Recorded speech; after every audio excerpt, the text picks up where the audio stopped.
بسم اللہ الرحمن الرحیم۔ کیا صحیح کیا غلط، سلسلہ نمبر 272، قسط نمبر 13، کتاب البیوع یعنی خرید و فروخت کا بیان۔ ازافادات حضرت مولانا مفتی اسامہ صاحب دامت برکاتہم العالیہ، استاذ حدیث جامعہ اسلامیہ تعلیم الدین ڈابھیل، آواز و پیشکش محمد شہزاد اورنگ آبادی۔ مسئلہ نمبر 813، غلط مسئلہ، دودھ میں پانی ملا کر بیچنا جائز ہے؟ صحیح مسئلہ، جائز نہیں، یہ دھوکہ دینا ہے۔ البتہ اگر گاہک کو بتلا دیا یا اس کو معلوم ہے کہ اس میں پانی ملا ہوا ہے اور وہ اس کے باوجود لینے کے لیے راضی ہو تو اس میں شرعاً کوئی ممانعت نہیں۔ مسئلہ نمبر 814، غلط مسئلہ، راشن کارٹ سے مال لے کر زیادہ قیمت میں بیچنا جائز نہیں۔ صحیح مسئلہ، راشن کارٹ سے خرید کر آدمی اس غلے کا مالک ہو جاتا ہے، اب وہ جس قیمت پر چاہے فروخت کرے، اس کو اختیار ہے۔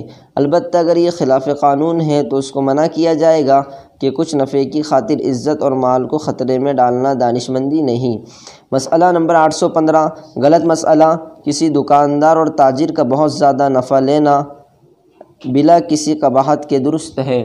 صحیح مسئلہ، فی نفسی ہی جائز تو ہے کہ نفع کی شرعاً کوئی حد مقرر نہیں، مگر اتنا زیادہ نفع لینا جو عام تاجروں کے عرف سے بہت زیادہ ہٹ کر ہو، لوگوں کے ساتھ خیر خواہی اور مروت کے خلاف ہے۔ فقط والسلام۔ Hey there. Subscribe to my channel and also press this bell icon.